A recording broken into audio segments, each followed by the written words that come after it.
ಧರಣಿ ಮಂಡಲ ಮಧ್ಯದೊಳಗೆ ಮೆರೆಯುತಿಹ ಕರ್ನಾಟ ದೇಶದೊಳು ಇರುವ ಕಾಳಿಂಗನೆಂಬ ಗೊಲ್ಲನ ಪರಿಯ ನಾನೇನೆಂಬೆನು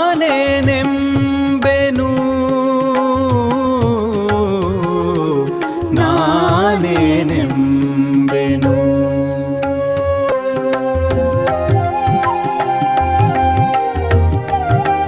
ಅವನ ಹಿಂಡಿನೊಳಗೆ ಕಪಿಲೆ ಎಂಬೊಬ್ಬ ಹಸುವು ಇತ್ತದು ಬಲು ಗುಣವಂತು. ಹಸುವಿನೊಳು ಸಾತ್ವಿಕದ ಗುಣಗಳು ಹೊಸತು ಹುಟ್ಟಿದ ಹಸುಗೆ ಹಾಲನು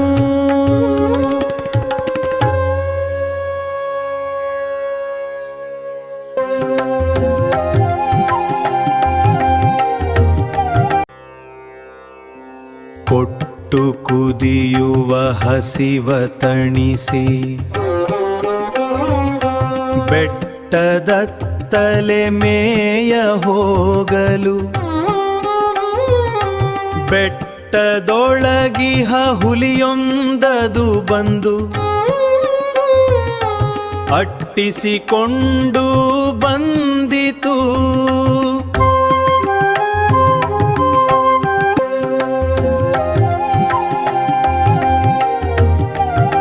ಬಂದು ಹಸುವನು ಕಂಡು ಬೆದರಿಸಿ ಮುಂದೆ ನಿಂತು ಗರ್ಜಿಸಿ ಇಂತೆಂದ, ತಿಂದು ಬಿಡುವೆನು ನಿನ್ನ ಇಂದು ಏನೆಂದು ಹಸುವು ಇಂತೆಂದಿತು.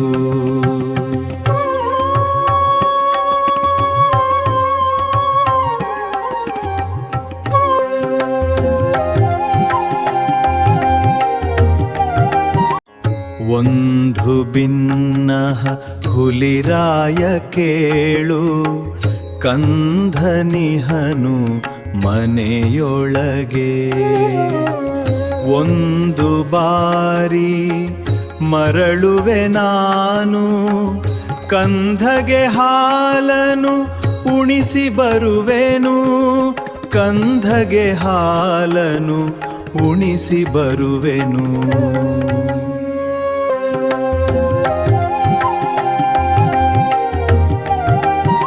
ಹುಲಿಯು ನಕ್ಕು ಇಂತೆಂದಿತು, ಬಲದ ಹಸಿವು ಬೆನ್ನಲಿರಲು ಹೋದ ಹಸುವು ಮತ್ತೆ ಬರುವುದೇ ಹೇಗೆ ನಂಬಲಿ ನಿನ್ನ ನುಡಿಯನು, ಹೇಗೆ ನಂಬಲಿ ನಿನ್ನ ನುಡಿಯನು.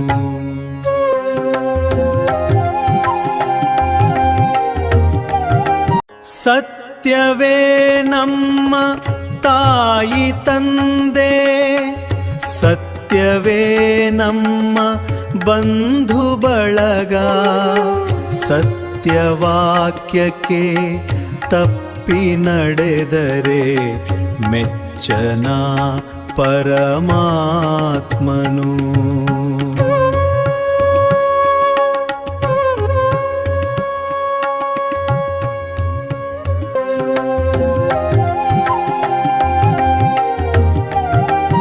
ಹಸುವಿನ ಮಾತನು ಕೇಳಿ ಹುಲಿಯು ಮನದಿ ಮರುಕವು ಹುಟ್ಟಲು ಹೋಗಿ ಬಾಯೆಂದು ಬೀಳ್ಕೊಡಲು ಹಸುವು ಬಂದಿತು ಹಟ್ಟಿಗೆ, ಹಸುವು ಬಂದಿತು ಹಟ್ಟಿಗೆ.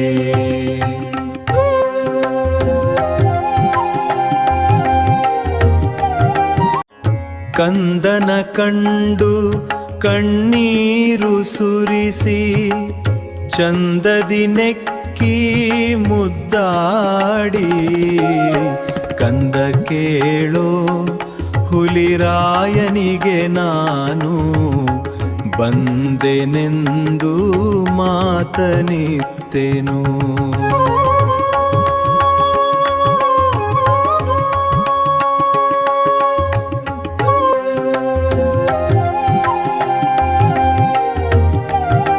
ಅಮ್ಮನಿ ಹೋಗದಿರು ಕಾಡಿಗೆ, ನಮ್ಮನ್ನು ನಂಬಿ ಯಾರು ಇಲ್ಲಿ ಎಂದು ಕಂದನು ಬಿಕ್ಕಿ ಅಳಲು. ನೊಂದ ಹಸುವು ಇಂತೆಂದಿತು,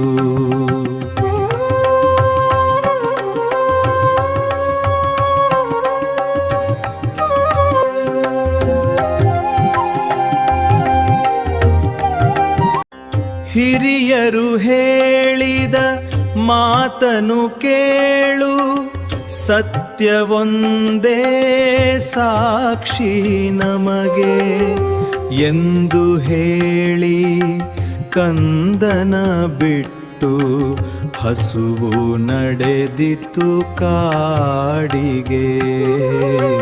ಹಸುವು ನಡೆದಿತು ಕಾಡಿಗೆ.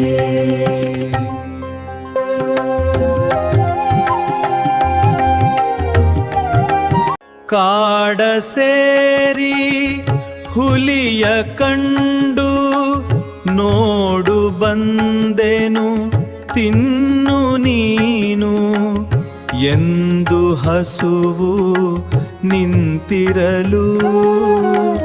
ಹುಲಿಯು ಕಂಡು ಬೆರಗಾಯಿತು, ಹುಲಿಯು ಕಂಡು ಬೆರಗಾಯಿತು.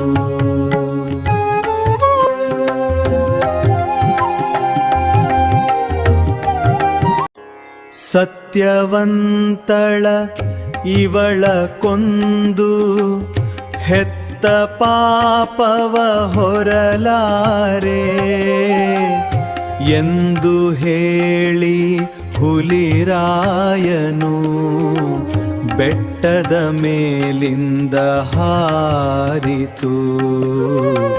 ಬೆಟ್ಟದ ಮೇಲಿಂದ ಹಾರಿತು.